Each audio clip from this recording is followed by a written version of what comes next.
Hi friends, welcome to my channel. இன்றைக்கி நம்ம tea கடைகளில் கிடைக்கிற உளுந்து வடை தான் செய்ய போகிறோம். மேலே நல்லா மொறுமொறுன்னு உள்ள நல்லா சாஃப்டாக பஞ்சு மாதிரி இருக்கிற உளுந்து வடை. நான் சொல்லியிருக்கிற அதே அளவுகளோடு செஞ்சிங்கன்னா பிகினர்ஸ் கூட பயப்படாமல் ஈஸியாக செஞ்சிட முடியும். முதல் தடவை செய்யும் போதே ரொம்பவே பர்ஃபெக்டாக வரும். இந்த பர்ஃபெக்டான உளுந்து வடையை எப்படி செய்யுதுன்னு பார்க்கலாமா? வாங்க. நான் இன்றைக்கி 250 ml கப்பில் 1 கப் உளுந்து எடுத்திருக்கேன்.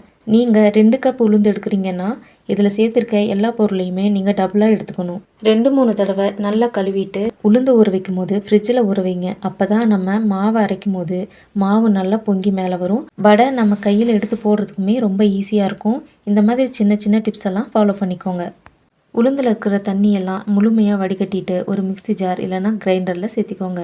நான் மாவை அரைக்கும் போது மிக்சி ஜாரில் இருக்கிற மாவு மேலே அதிகமாக பொங்கி வந்தனால நான் கிரைண்டருக்கு இதை மாற்றிட்டேன். உளுந்து கூட 4 ஐஸ் க்யூப் சேர்த்துக்கோங்க. உங்ககிட்ட ஐஸ் க்யூப் இல்லைனா ஐஸ் வாட்டர் கூட ஒரு 1/4 கப் சேர்த்துக்கலாம். அதுக்கு மேலே நீங்கள் தண்ணி சேர்த்தக்கூடாது. கையால் மாவை நல்லா தள்ளி விட்டு நல்லா நைஸாக அரைச்சி எடுத்துக்கோங்க. மாவு இப்போ நல்லாவே அரைஞ்சிருக்கு. ஒரு பவுலில் தண்ணி எடுத்துகிட்டு அந்த தண்ணியில் இந்த மாவை கொஞ்சமாக உருட்டி போட்டு பாருங்கள். மாவு போடும்போது தண்ணியில் மிதக்கணும், கரைஞ்சி போயிடக்கூடாது. அதுதான் சரியான பக்குவம்.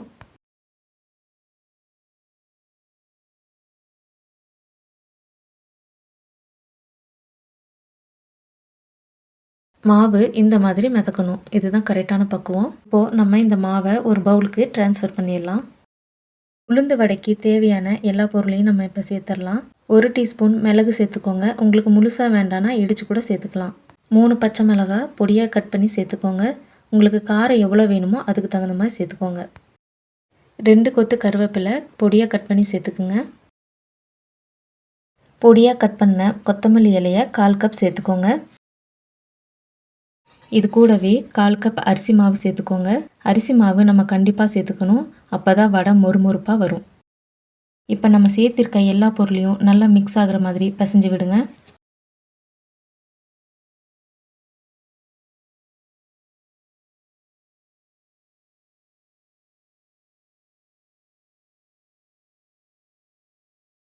இப்போது இந்த மாவுக்கு தேவையான அளவு உப்பையும் சேர்த்துக்கோங்க. உப்பு, வெங்காயம் இது ரெண்டையுமே நம்ம கடைசியாக தான் சேர்த்துக்கணும். முன்னாடியே சேர்த்துட்டோம்னா தண்ணி விட ஆரம்பிச்சிடும், வடை தட்டுறதுக்கு வராது. மீடியம் சைஸில் ஒரு வெங்காயம் பொடியாக கட் பண்ணி சேர்த்துக்கோங்க. நல்லா உதிர்த்து விட்டு சேர்த்துக்கோங்க. உங்களுக்கு எவ்வளோ வெங்காயம் வேணுமோ அந்த அளவுக்கு நீங்கள் சேர்த்துக்கலாம். நான் இன்றைக்கி ஒரு வெங்காயம் தான் எடுத்திருக்கேன். இப்போது நம்ம சேர்த்துருக்க உப்பு, வெங்காயம் எல்லாமே நல்லா மிக்ஸ் ஆகிற மாதிரி கலந்து விட்டுருங்க.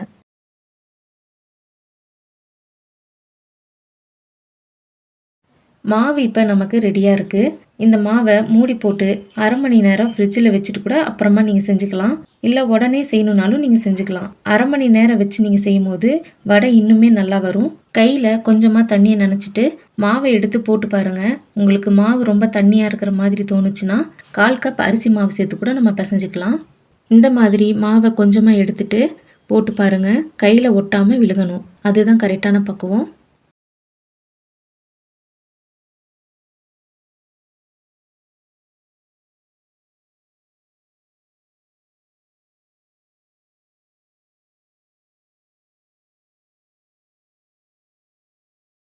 ஒரு அகலமான பாத்திரத்தில் எண்ணெயை சூடு பண்ணிக்கோங்க. ஒரே டைமில் நிறைய வடைகளையும் நம்ம போட முடியும். வடையும் ஒன்னோட ஒன்று ஒட்டாமல் இருக்கும். அதே போல் எண்ணெயும் அதிகமாக எடுத்துக்கோங்க. கொஞ்சமாக எண்ணெய் சேர்த்து வடை செய்யும் போது வடை சில சமயம் வேகாமல் கூட போயிடும். உங்களுக்கு எவ்வளோ பெரிய வடை வேணுமோ அந்த அளவுக்கு மாவை எடுத்துட்டு இந்த மாதிரி நடுவில் ஒரு ஓட்டையை போட்டு எண்ணெயில் சேர்த்துருங்க. ஒவ்வொரு தடவை வடை போடும் போதும் கையை தண்ணியில் நனைச்சிக்கோங்க.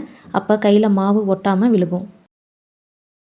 இதே மாதிரி வடை எல்லாத்தையும் போட்டுருங்க. போட்டுட்டு ஒரு 2-3 நிமிஷம் நல்லா ஒரே பக்கமாக வேகட்டும். போட்ட உடனே நம்ம திருப்பி விடக்கூடாது. லைட் கோல்டன் ப்ரௌன் வந்ததும் ஒவ்வொரு வடையாக திருப்பி விட்டுடுங்க. திருப்பி விட்டுட்டு 2-3 நிமிஷம் திரும்பவும் வேக வைங்க.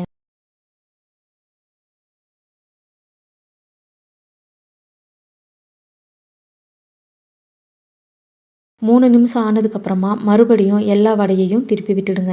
இப்போது 2 பக்கமும் திருப்பி விட்டு நல்லா கோல்டன் ப்ரௌன் வர வரைக்கும் வறுத்து எடுத்துக்குங்க. இந்த அளவுக்கு கோல்டன் ப்ரௌன் ஆகணும். இப்போ எல்லா வடையும் நமக்கு நல்லா வெந்து வந்திருக்கு. அது எல்லாத்தையும் நம்ம வெளியே எடுத்துடலாம். நீங்கள் இந்த வடையை டபுள் ஃப்ரை மெத்தட் கூட பண்ணலாம். எல்லா வடையும் நம்ம வறுத்து எடுத்துட்டு மறுபடியும் எண்ணெயில் போட்டு உங்களுக்கு இன்னும் எவ்வளோ கோல்டன் ப்ரௌன் வேணுமோ அந்த அளவுக்கு கூட வறுத்து எடுத்துக்கலாம். அப்படி செய்யும் போது வடை இன்னுமே மொறுமொறுப்பாக இருக்கும். இன்னைக்கு நான் ஒரு தடவை தான் ஃப்ரை பண்ணியிருக்கேன். இதே மாதிரி மிச்சம் இருக்கிற மாவுலையும் நம்ம வடை செஞ்சு எடுத்துக்கலாம்.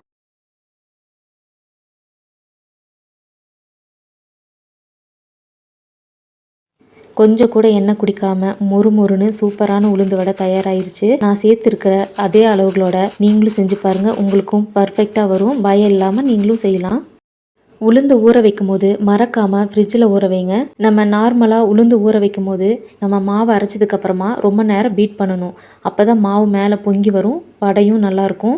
நம்ம ஃப்ரிட்ஜில் ஊற வைக்கும் போது மாவை அரைச்சதுக்கப்புறமா ரொம்ப நேரம் பீட் பண்ண தேவையில்லை. மாவு அரைக்கும் போதே நமக்கு நல்லா மேலே பொங்கி வரும். நார்மல் வாட்டருக்கு பதிலாக ஐஸ் வாட்டர் சேர்த்து அரைச்சிக்கோங்க. அதே மாதிரி தண்ணியும் அதிகமாக நம்ம சேர்த்துடக்கூடாது. மாவு அரைச்சதுக்கப்புறமா அரை மணி நேரம் ஃப்ரிட்ஜில் ஸ்டோர் பண்ணி வச்சுட்டு அதுக்கப்புறமா செஞ்சிங்கன்னா உளுந்து வடை இன்னுமே ஃப்ளஃபியாக வரும். இந்த சின்ன சின்ன டிப்ஸ் எல்லாம் ஃபாலோ பண்ணி செய்யும் போது உளுந்து வடை நமக்கு பர்ஃபெக்டாக கிடைக்கும். கண்டிப்பாக உங்கள் வீட்டில் நீங்களும் ட்ரை பண்ணி பாருங்கள். ட்ரை பண்ணி பார்த்துட்டு எப்படி இருக்குன்னு கமெண்ட்ஸில் சொல்லுங்கள். மறக்காமல் உங்கள் ஃப்ரெண்ட்ஸ் அண்ட் ஃபேமிலிக்கும் ஷேர் பண்ணிடுங்க.